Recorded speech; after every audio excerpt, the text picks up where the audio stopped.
challenging time through the pandemic as we conducted our business online, and then bringing us back together with our last meeting in person. So I have some big shoes to fill, but I'm happy that he is still going to be here with us, even.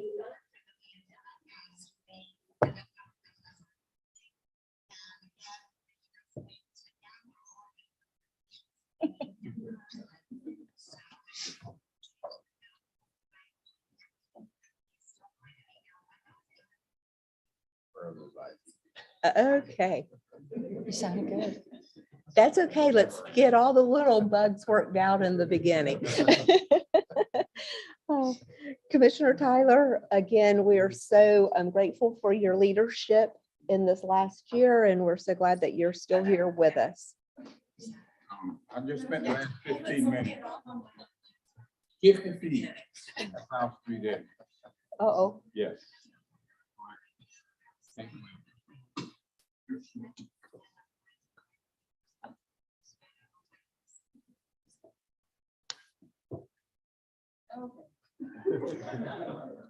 Ms. Whittington, I will wait for your assurance. Okay, very good. Well, with that being said, we do still have transportation woes, it sounds like. So we will always have something to keep us occupied and as the year goes forward. So again, thank you for being here, and Commissioner Tyler, thank you for your past leadership. And if you all will please join me in standing for Commissioner Tyler to lead us in the Pledge of Allegiance. Allegiance to the flag of the United States of America and to the republic for which it stands, one nation, under God, indivisible, with liberty and justice for all. Thank you. And Ms. Whittington, if you would please conduct our roll call and confirm that we do have a quorum present.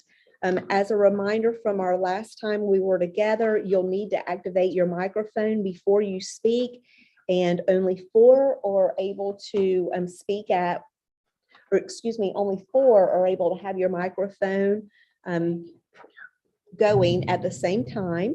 So if you'll wait till right before you have to respond to hit your microphone, that would be great, and then take your microphone off. And that is the middle button down at the bottom of the screen with the little person talking. So with that, Ms. Whittington, if you'll please go forward with the roll call. All right, from river to sea, Councilwoman Gertman, Commissioner Cloutman, Here. Councilwoman Powers, Here. from Metro Plan Orlando, Commissioner Zimbauer, Present. Commissioner Moore, Present. from Space Coast TPO, Commissioner Pritchett, Council Member Young, Councilwoman Minus, Here. from Lake Sumter, Mike Woods, from Polk TPO, Commissioner Tyler, Commissioner Clark, Commissioner Yates, from Marion, Commissioner Stone, Here. Councilman Bethay. Here. We do not have a quorum yet. Well, hopefully we will get a quorum before we have to take action on our items. I'd like to recognize the new executive director from the Polk TPO. Okay. All right, we do have Commissioner Robinson for Commissioner Pritchett. Very good. Does that give us a quorum, Ms. Whittington? Yes, that gives us a quorum. Very good. Thank you. Please no one leave until we take action on our items. So, if we need to move that up, we may need to. So if I could ask our new executive director from the Polk TPO to please introduce himself, and we want to certainly welcome you and thank you for being with us today.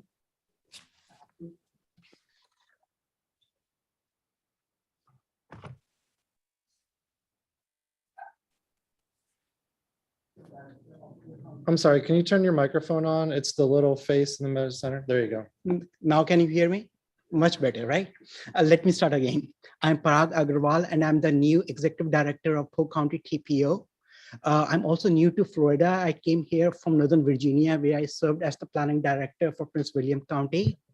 Great to be here. I have my family in Florida. Kids love Florida. So we just moved here. I'm in my position 4th week. So very new, my first meeting here, and I'm glad to be part of this team. Thank you. Well, we certainly welcome you and we look forward to getting to know you in the future. Thank you. So thank you. And welcome to Florida. Thank you. Next will be our public comments. And this is the first of our 2 public comments for the opportunity for public to speak. Items heard before the action is taken at the beginning of this meeting, and then the comments that are more general will be heard at the end of the meeting. So comments may be made in person or online for those who are joining us via Zoom. And members of the public joining us virtually who wish to speak will use the raise your hand feature on the Zoom screen. And if attending by phone, you can hit *9 to raise your hand and request to be recognized. When you are called, the staff will unmute your microphone and you will be asked to state your name and your contact information for the record. So, Ms. Whittington, is there anyone online that is wishing to make any public comment on any action items this morning? Ms. Goldfarb, can you confirm whether there are any hands raised? Madam Chair, we have Ms. Joanne Canellis on the attendee side with her hands raised. That being said, I would like to go ahead and open that for public comment, please. And could I please have your name and your contact information for the record? Yeah, hi, this is Joanne Canellis. Can you hear me okay? Yes, Ms. Pinellas, we certainly can. Yeah, I'd like to have a 24 hours bus and train service, including holidays, weekends, and night times for everyone, for all of the, wait a minute, for everywhere, that's it, from everywhere. Please, thank you. And that's every half hour as well, if you needed it that, but everywhere. And I'd like to have a bus stop, 2 bus stops, one, one on each side over at the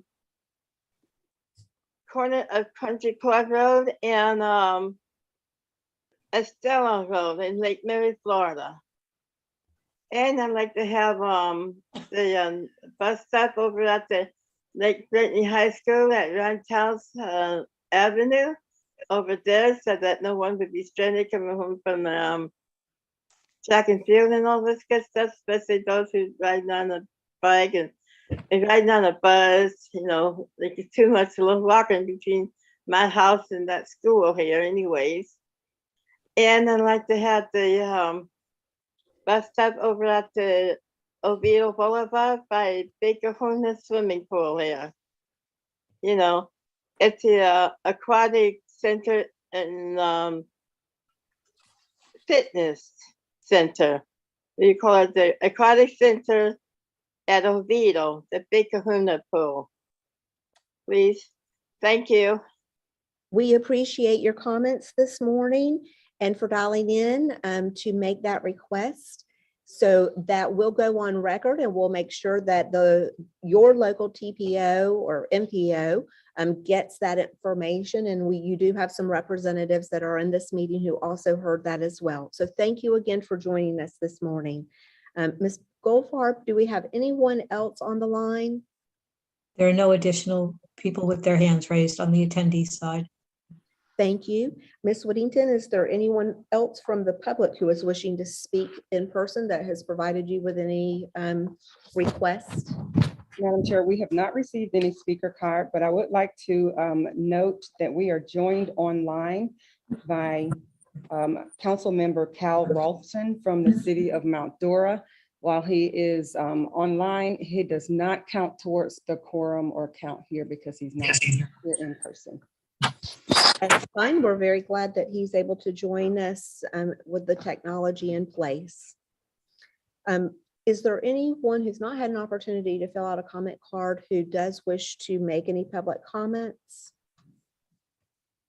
Seeing none, I will move forward with the delegation reports, and the delegation reports were provided for information only. So unless anyone has a question for one of the directors, it again is provided only for information, but I'll open it to the floor. If there's any questions or comments based on those reports submitted. A lot of great things happening around this area, so certainly great work being done. Next, that's going to take us to our FDOT district reports.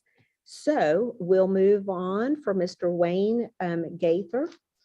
He was joining us today from District 1, and Mr. Gaither, you are recognized to provide your report. Good morning, and thank you, Chair. Just a few quick topics to bring up. One I wanted to talk about was the Connect I-4 study that District 1 is working on. We intend to have the analysis for this done relatively soon. Just to bring everybody up to speed on this, is the Connect I-4 study really bridges the gap between the Tampa Bay Next and the Beyond the Ultimate studies that are being done between District 7 and District 5 collectively. So we hope to have everything in place soon and start doing public meetings with our member counties and MPOs throughout the area. Another project of high interest in our area is an I-4 at State Road 33 Interchange. This has been a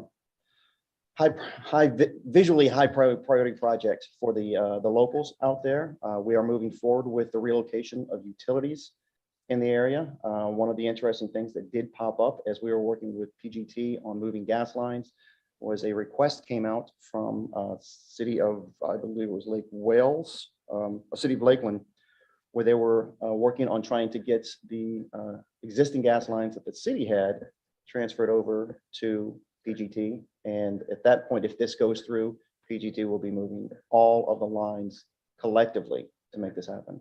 While this is an interesting partnership between private sector and the city in addressing these issues, it looks like this is going to be beneficial for everyone, and it does not look like it's going to be an impact on the project itself. Very good. Do we have any questions for Mr. Gaither? If not, thank you, Mr. Gaither. Thank you. Next, we will go to our District 5, and while we're here with District 5, I do want to recognize that we do have Secretary Perdue with us today. So Secretary Perdue, we're glad to see you and welcome you. Anna Taylor, I believe you're going to give the report, please. Yes, ma'am. Good morning, Chair. Thank you for having us. Just some quick project updates. This past December, along with our partners, we were able to break ground on construction for the NASA Causeway Bridge in Brevard County.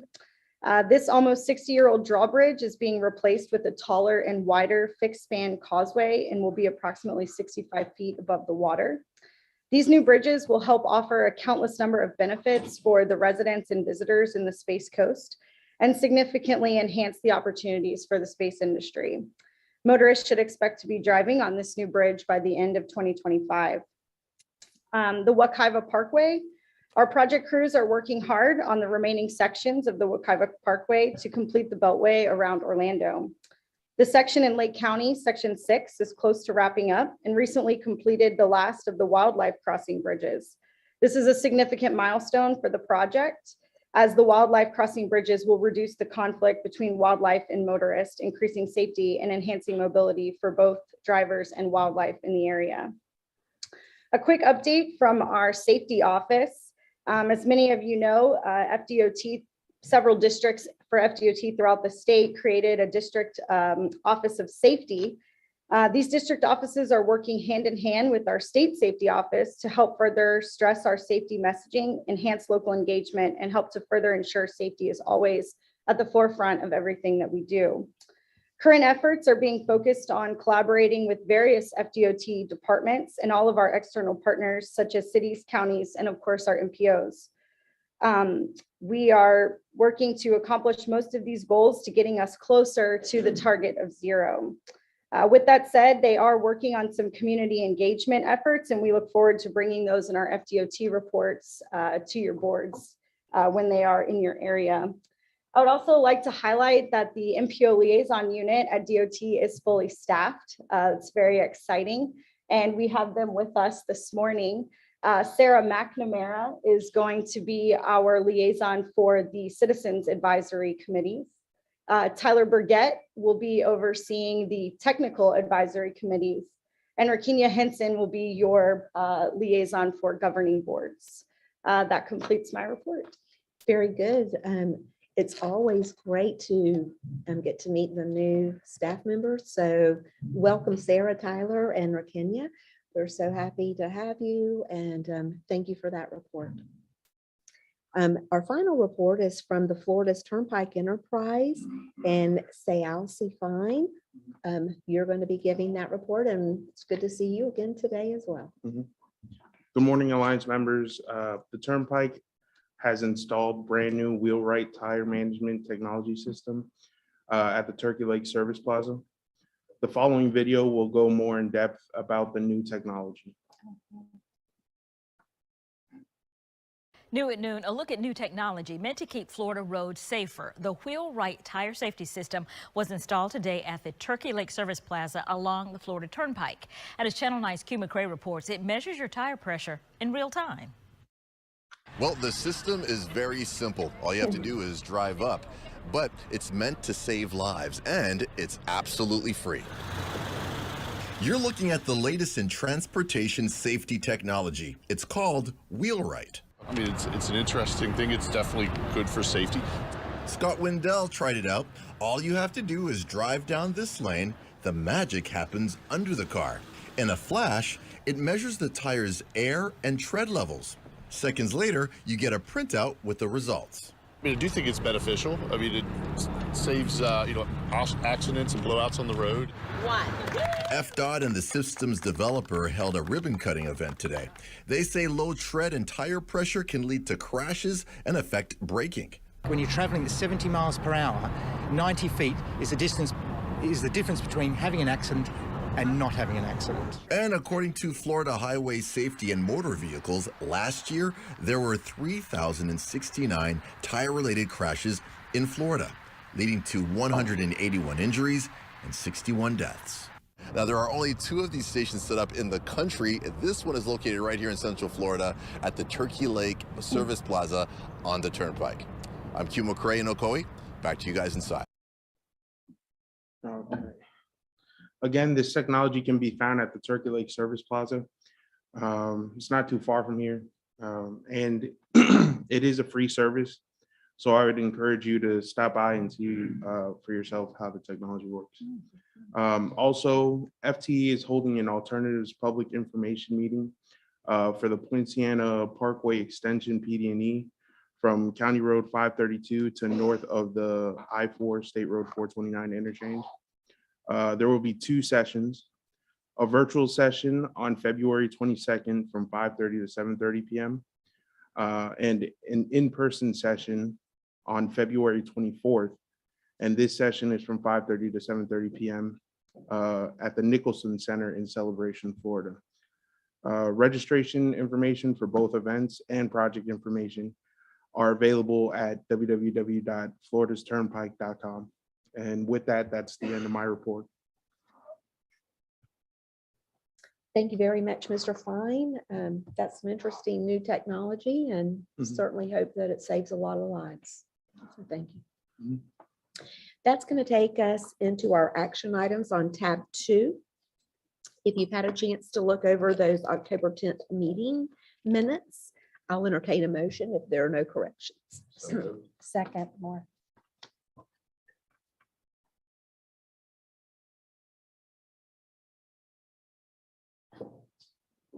Excuse me, everyone. Ms. Whittington, did you get the names? Yes, the motion by Commissioner Zimbauer, second by Commissioner Moore. Any further discussion? If not, I'll call the vote. All in favor, please say aye. Aye. Any opposed? That motion carries unanimously. Next, we have our presentations, and that will be on tab 3.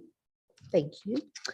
And starting us off, we'll have the kickoff of the regional project prioritization process with Ms. Georgiana Gillette from the Space Coast, who's going to be presenting. So thank you. Thank you, Madam Chair, members. Good morning, everyone. It's really good to be with you today to talk about the update to the regional list of priority projects. As you know, MPOs around the state develop a transportation project priorities list for their respective planning areas on an annual basis. And these priorities are sometimes separated into categories based on types of projects or the funding type that support these priorities. Once these projects are adopted, they are forwarded over to the DOT District 5 office for their use in programming state and federal funding to our respective areas. Here in Central Florida, the MPOs work through the Central Florida MPO Alliance to collectively develop regional transportation priorities that also assist the District 5 office in programming projects that are considered regional in nature. So through this unified approach, we can leverage increased transportation resources for the region that connect populations and attractions by working as an alliance with the FDOT. So this activity that we do each year is really guided by an adopted process to provide clear support to FDOT regarding the collective priorities for the region, including the categories we choose for the priority list. Not all transportation projects and funding categories are appropriate for a regional approach, but the categories to the priority list include the strategic intermodal system. These, of course, are the high priority projects of regional and statewide significance. The regional trails, generally the Sun Trail system, but there are other trails included that are considered regional in nature. Regional transit projects, typically rail and bus rapid transit projects. Transit projects that cross county lines and boundaries could be considered. And of course, we want further recommendations from the regional transit study that the Alliance conducted a few years back. And then Transportation Regional Incentive Program, or TRIP, was created to improve regionally significant facilities. These are state funds that are available at 50% to provide incentives for local governments and the private sector to help pay for projects that support regional travel and commerce. And then the last category is the Transportation Systems Management and Operations. This is a new category that we plan to fold into the priority list this year. Of course, we all have our independent intelligent transportation system master plans.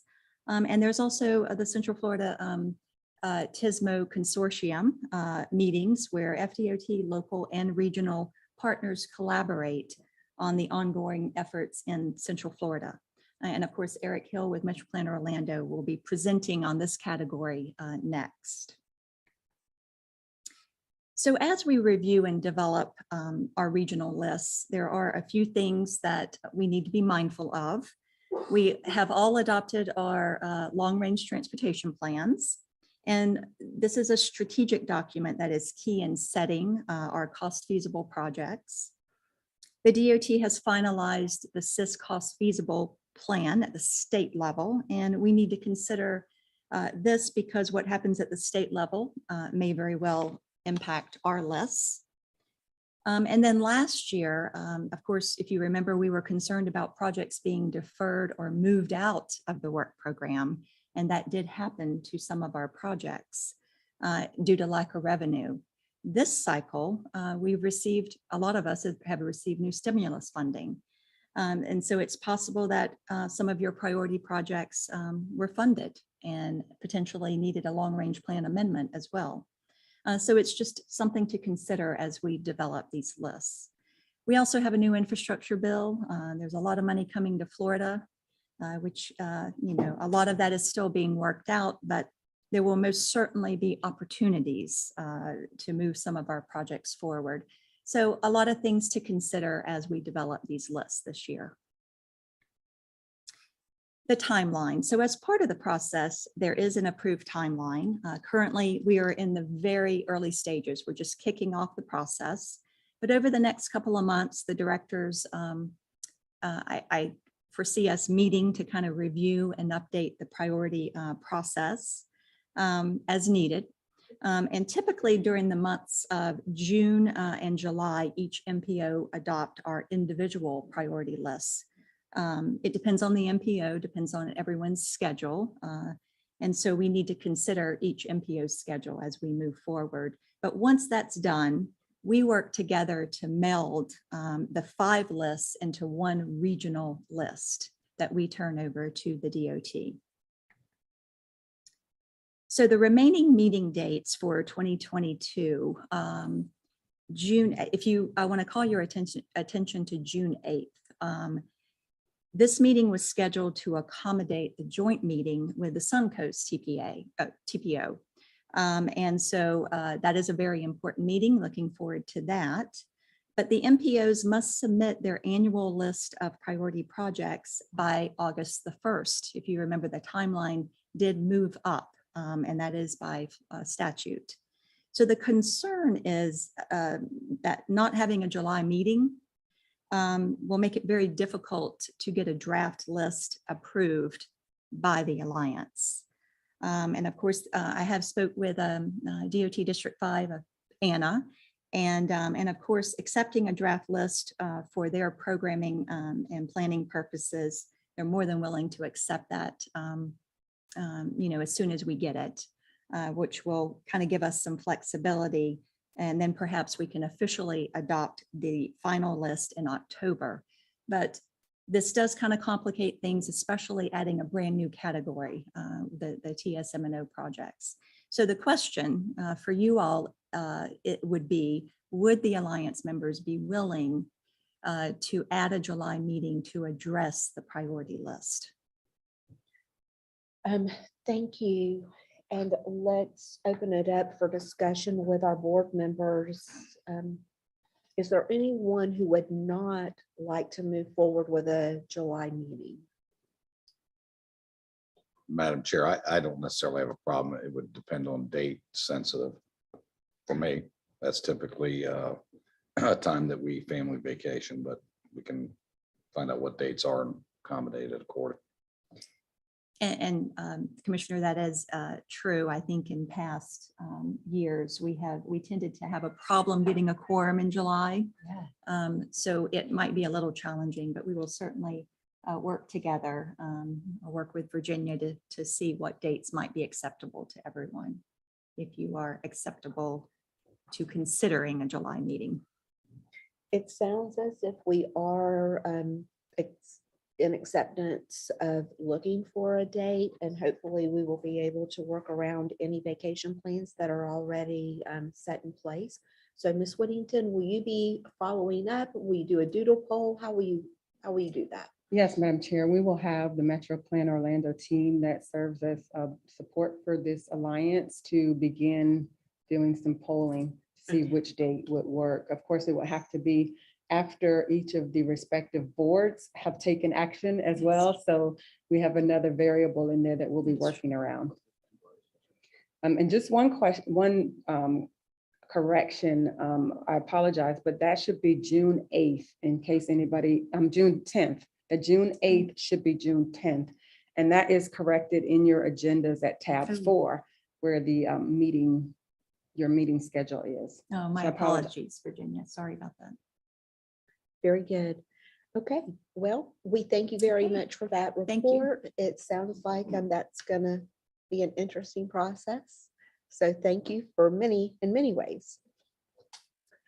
Next, that's going to take us to our proposed regional TSM&O network project priority list. And Mr. Hill, thank you for joining us to provide this information. Not at all. Always happy to join you. Good morning, Madam Chairwoman and members of the Alliance. I'm reminded of a few things. This presentation just says TSMO, and I'm not too familiar with everyone, so I'm not sure of everyone's awareness of TSMO, but it's Transportation Systems Management and Operations. My elevator speech is normally, this is how we use information, communication, and technologies to improve mobility, improve safety, as well as have an economic development component. Also, this list that we are speaking to is one that we've been developing for a couple of years now. Georgiana has already mentioned that we added this category to the list of priority projects for the region, for the Alliance.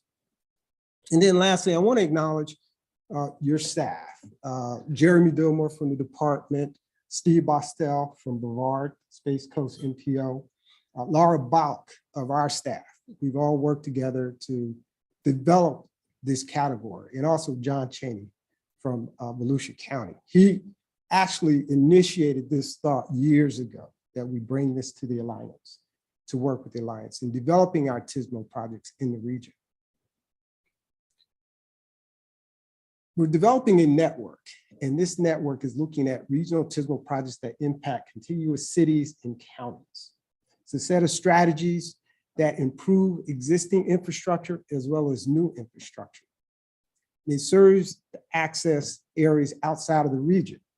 Now, that last little footnote I have there is freight service, parking, evacuation, security, and privacy. Those are areas that when we speak about TSMO, and especially ITS, it's sometimes overlooked. I can recall that someone said that freight vehicles were the first operators of ITS with CB radios. And then safety and privacy. Those are areas that are usually concerns when we talk about technology and transportation. So the network is going to be aware and take those all into account. Now, there are some caveats. We recognize that not every MPO will have a TSMO project that could have a regional impact. That can change because technology changes, everything changes in transportation. I always like to refer to Uber as being something that no one knew about 7 years ago, but now we do know about it. Problem statement. Now, this is an area that for me, it's been somewhat of an epiphany because at our recent AV, Automated Vehicle Summit, I was so impressed by the number of vendors that were offering technology solutions. It's almost like a bubble. And it reminded me, if we have all these solutions, why do we have so much congestion? And why do we have so many crashes? You know, so what is the problem and what is the solution? So we have to recognize the problem and then identify the solution. It's dynamic, it changes, and we have to change with it. So every year it's gonna vary.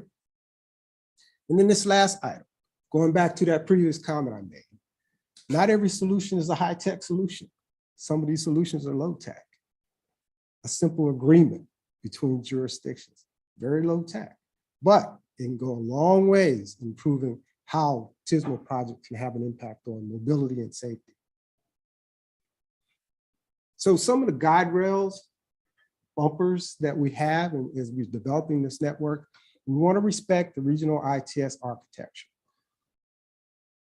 We want to acknowledge functional classification roadways and arterials that cross jurisdictional lines. And we want to recognize non-motorized modes of transportation in this because micromobility is becoming more and more prevalent on our roadways and in our community. So we want to be mindful of that.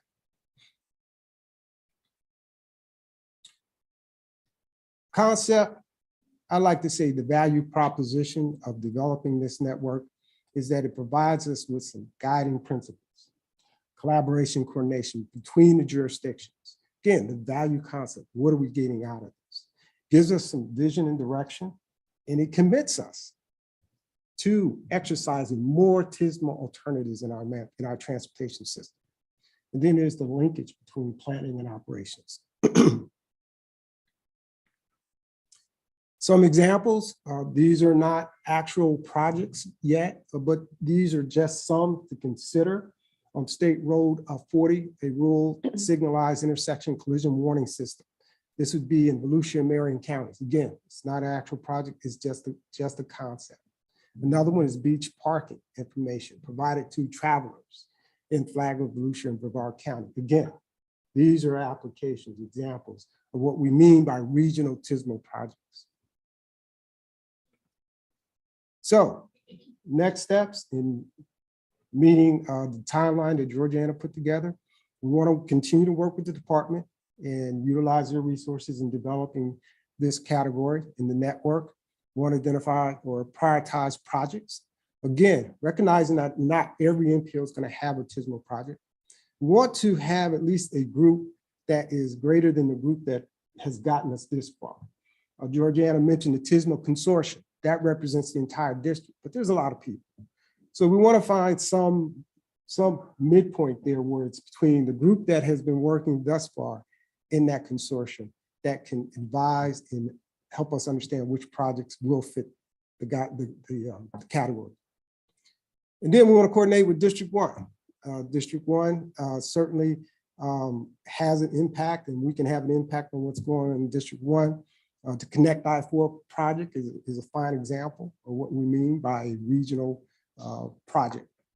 So, Madam Chairman, that concludes my presentation and where we are in this development. And again, next steps is to develop the guidelines for identifying TISMO projects, but then integrate those into the timeline that we set.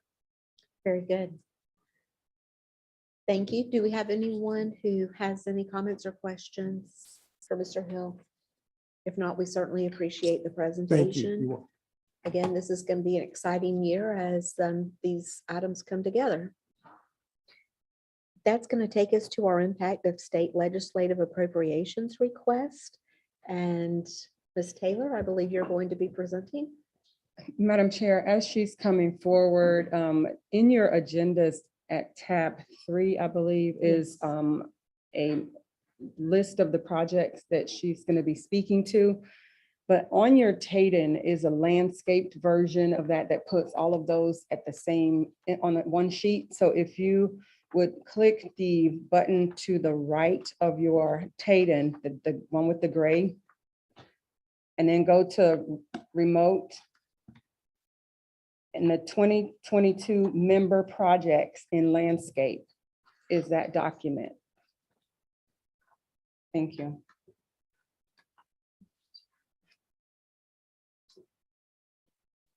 I'll give everyone just a moment.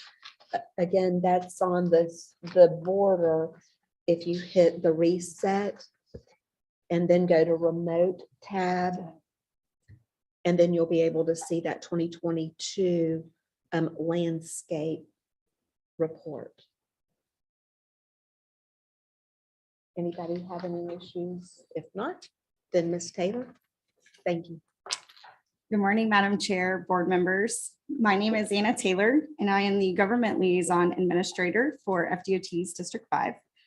As many of you know, I wear 2 hats at the district, overseeing the MPO liaisons, day-to-day operations, as well as supporting our district leadership team with legislative affairs.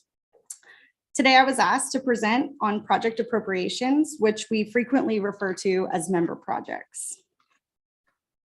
So today I'd like to give you a high-level overview of the appropriations process, specifically highlighting how the process works once they've been approved and we implement them at the district level. I also plan to touch on the overall impact of these projects to the district's balanced work program. So each year, the department goes through the process of establishing a 5-year work program that is balanced to our available resources, such as projected revenues and forecast for our state and federal sources. The department identifies these need-based projects, and these projects are funded inconsistent with laws, policies, program objectives, and priorities. We do this in partnership with you, our MPOs, our local governments, state federal agencies, our modal partners, and our regional entities. Project appropriations impact the balanced work program as these requests, once approved, don't come with additional funding or budget. So on this slide, I've highlighted Florida Statute 339.135, Section 5, which indicates that the funding requested shall be deducted from the funds annually distributed to the respective districts. Essentially, this means that the district must allocate funding for an approved project against the tentative work program that has already been built and balanced. All of this is to say that the funding pot does not grow with the project approval. Therefore, the district receives them. We have to offset the funding in the budget already represented and accounted for in our tentative plan. So since that funding has to be offset by the district, what happens if the project is approved, and what are the district's next steps? In some cases, our contingency and reserves pots may be used to help cover the project costs.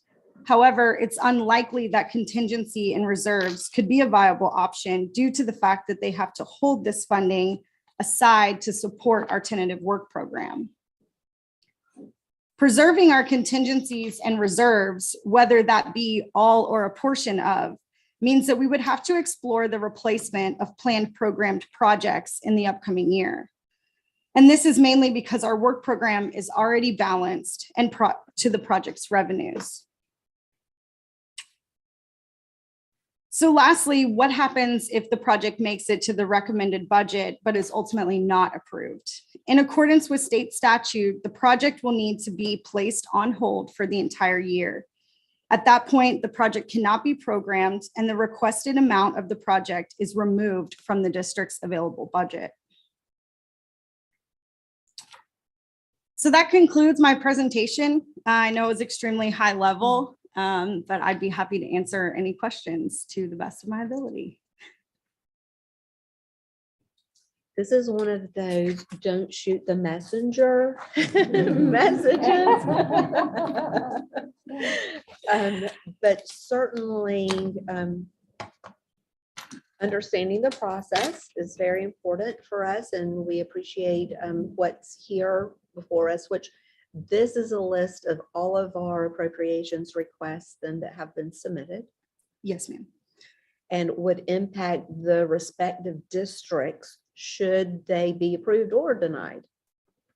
Correct. Okay. Any questions for Ms. Taylor? Yes, Commissioner Moore. Thank you. Very interesting topic. And so do we have any methodology where we reach out maybe to some of these state representatives or those that have asked them to sponsor and maybe engage them in this organization in a greater way? Yes, we do have a great relationship. Secretary and I work very closely with the District 5 delegation. We'll actually be in Tallahassee next week. Okay. Very good. Well, we appreciate you sharing the process with us, and thank you. We'll be careful what we ask for. Good luck. Next, that's going to take us to tab number 4, which is our revised meeting schedule for 2022, and recognizing that we may be adding a July meeting as well.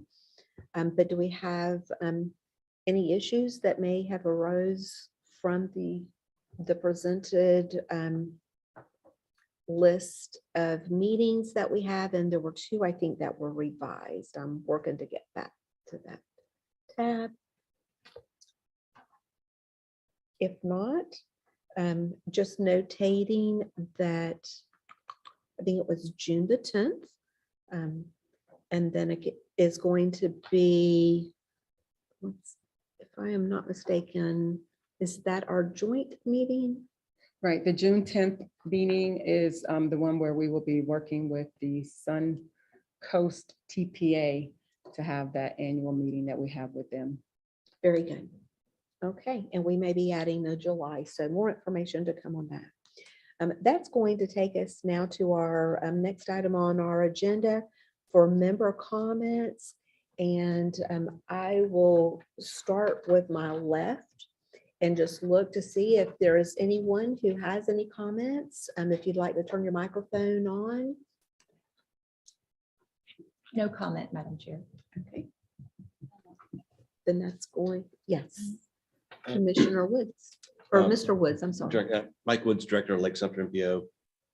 As we start the process on our new regional list of priority projects, I think it's important to realize it's not a prioritized list. So it does have some limitations on its effectiveness, for the region. It's meant to reflect our each MPO or TPO's adopted list of priority projects. And so it's kind of a list of our member priorities, but not a regional priority list. And so I think it's something we should probably look at. I don't think it's going to be an easy process at all. But I think there are steps we can build up to make it more effective, and a list that DOT and US DOT can use in helping us fund, the regional projects that help all of us together. So something we should look at staff level and bring back to your board for consideration. Thank you, Mr. Woods, and I hope that staff will take that into consideration and work to make that happen. Thank you. Commissioner Moore? Yes. My comment sort of is back to FDOT District 5. I just wanted to report from the folks in my area that we're particularly seeing an increase in speeds, dangerous speeding. And I was curious if you'll be working at all with law enforcement on that side of the equation, because we find that a challenge for us in Orange County, that we don't have sufficient law enforcement to modify behavior. So I was just curious in your safety work, if you'll be seeing some work done with our law enforcement agencies. Yeah, I can get with the safety office and we can get you some information on that, certainly. Before I move from my left, Councilwoman Minus, did you have anything? No. Okay, Okay. I'm sorry, your mic was on, so I just wanted to be sure. I'm sorry. No worries, no worries. Thank you. To my right, I'll start at the end, and I'm sorry, I can't see the name. Nope, okay. Hi, Barb Gertman, Councilwoman for Volusia County. If you could just hit your mic on one more time. Thank you. Oh. Perfect. Thank you. Oh, there you go. So I'm Barb Gertman, Volusia County Council Representative for District 1. And I just want to say that for District 5 FDOT, how much I appreciate all the efforts that have gone into working with us and the TPO, River to Sea TPO, and that I want to give a kudo to our district secretary for, I've just seen a difference in our region and the empowerment of the staff and the collaboration with the county. And I think for the resources that are coming down, I think we're slated for a better opportunity going forward. And I just think to acknowledge that and recognize that we need to look forward and not always backward, and look at just re-envisioning and rethinking how we've worked together in the past. So I think it's a great time and a great opportunity, and to maximize the resources that are coming down. So, thank you. Excellent comments. Is there anyone else? Madam Chair, as somebody who recently occupied that chair, when we came to this section, I used to sit there and go, oh my God, I hope nobody says anything. But now that I'm back to being the wayward child, and I'd like to thank the commissioner from the county where I was born for buttering up the District 5 secretary. Now I need somebody to lock them doors, because I got a comment for him that he might want to run out the door if he doesn't. It has to do with Sunrail. And I think all of us know where Polk County is. We're kind of that belt buckle for across the center part of the state. And when we were growing up, as we're currently still doing, people in the western half of my county, when they went to town, for you folk who are not old enough to remember what going to town was, they went to Tampa. my side of the county came to Orlando, right? But unfortunately, the state drew the district line somewhere between me and here. And Mr. Fine, thank you for acknowledging some things that are of great concern for that little corner of the world where I am and just recently traversed. But there is another one, Mr. Secretary, has to do with something called Sunrail. I'm going to get a hold of Mr. Dyer, somebody I've served with on different panels before, but Northeast Polk County supplies close to 40% of Disney World's human resources. And I just drove through the area that they all have to drive through to get here. And I'm talking a regional impact of how can we reduce some of that traffic that's there type of thing. But the partnership between two districts, which I'm sure FDOT is a close-knit family unit, but to reach across the line and partner with someone. I've also reached out to Disney and they're interested from actually a financial standpoint, because it kind of ensures that their workforce stability is thorough. And when I met with the director of Sunrail and Jack from District 5, and they gave me some numbers, I said, well, if I get a lottery ticket, we might could reach that. But the reality is what we're going to need to do, hopefully, when people come to my podium at my city, they usually come with a dream. All right, I've had the dream for a while. What I'm working on now is a plan, because a number of them don't have a plan, they just have a dream. So somewhere in there, hopefully I will be able to get an audience with Jack again and you, and possibly bring my District 1 secretary. And I just want to let you know, in case there's any infighting in the family, that I'll be the peace broker there, but I'm sure that's not the case. But it's going to be a monumental project. But again, it works toward uniting a corner of this consortium here and easing some serious concerns. When you're putting an extra 400 or 500 vehicles on the road a day to get to Disney properties, we could have an impact, seriously have one. So, Madam Chair, thank you for allowing me to be the wayward child, and I'll try not to be one next time. Commissioner Tyler, you are more than welcome to be yourself here. So thank you. Any other comments from my side? Okay, very good. Well, we looked at our agenda. That's going to take us back into public comments. So if there are people that are wishing to speak, anyone who is in person, again, we would just need that speaker's introduction card. If not, do we have anyone online that we need to recognize with a hand raised, whether it be from Zoom or on the phone? We have Ms. Joanne Canellis on the attendee side with her hand raised. Ms. Canellis, you are recognized.